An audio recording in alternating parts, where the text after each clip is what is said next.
જય શ્રી કૃષ્ણ. તમારું સ્વાગત છે અમારી ચેનલ સિમ્પલ ગુજરાતી રસોઈમાં.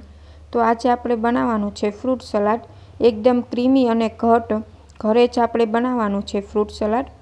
જો તમને અમારી રેસીપી ગમે તો ચેનલને સબસ્ક્રાઈબ કરજો અને સજેશનમાં જરૂર કમેન્ટ કરજો કે તમને અમારી રેસીપી કેવી લાગી.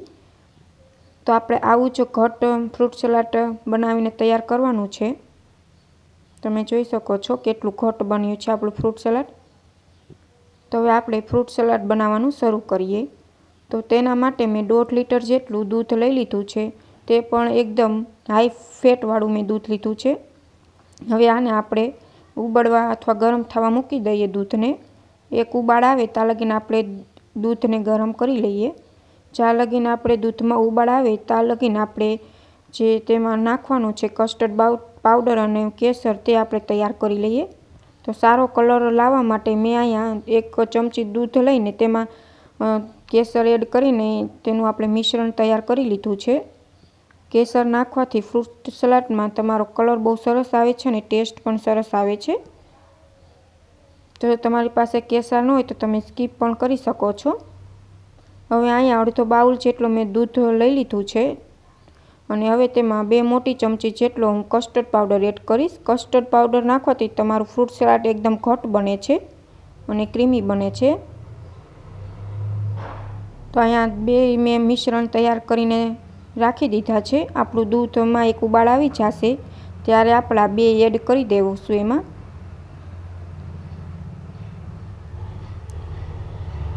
તમે જોઈ શકો છો કે દૂધમાં સારી રીતના ઉબાળ આવી ગયો છે. હવે આપણે આને સતત હલાવવાનું છે જ્યાં લગીને આપણું દૂધ ઘટ ન થાય ત્યાં લગીન.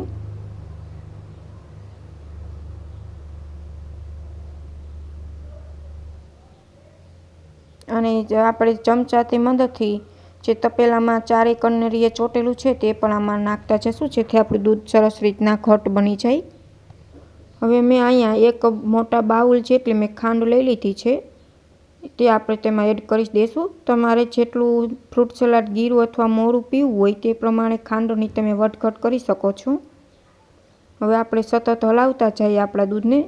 સતત હલાવવાનું છે જેથી દૂધ છે તે નીચે બેસી ન જાય. હવે આપણે જે મિશ્રણ કરેલ છે કેસરનું અને કસ્ટર્ડ પાવડરનું તે પણ આપણે આમાં એડ કરી દઈએ.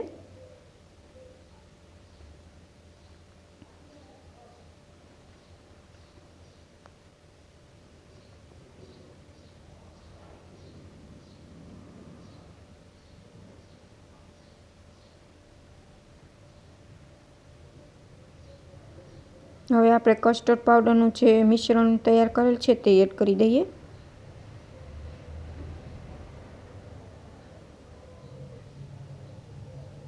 હવે આપણે આ દૂધને 2-3 ઉબાળો આવવા દઈએ એટલે આપણું દૂધ છે તે સરસ રીતના ઘટ બની જાય.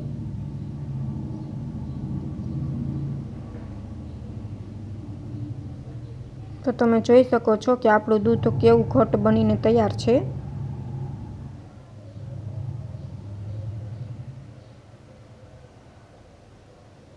આપણું દૂધ સરસ રીતના ઘાટું બની ગયું છે ફ્રૂટ સલાડ માટે. ફ્રૂટ અત્યારે આપણે નાખવાનું નથી. દૂધ છે તેને આપણે સરસ રીતના ઠંડુ કરી લેવાનું છે.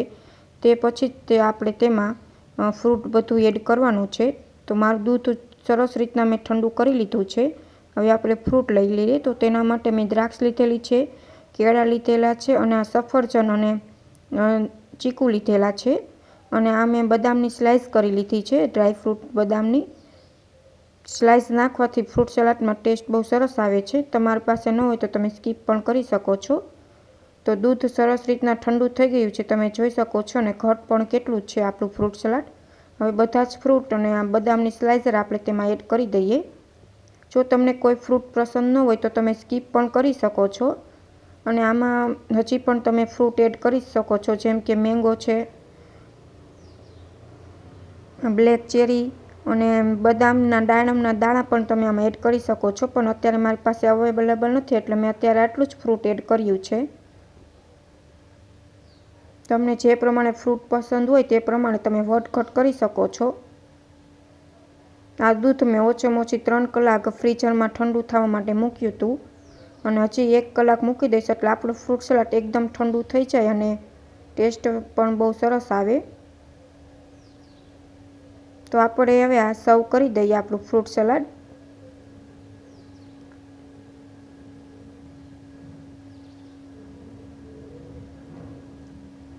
તમે જોઈ શકો છો કેટલું સરસ આપણું ફ્રૂટ સલાડ બનીને તૈયાર છે.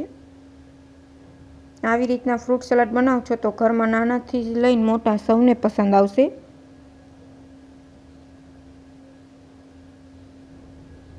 Thank you for my watching video.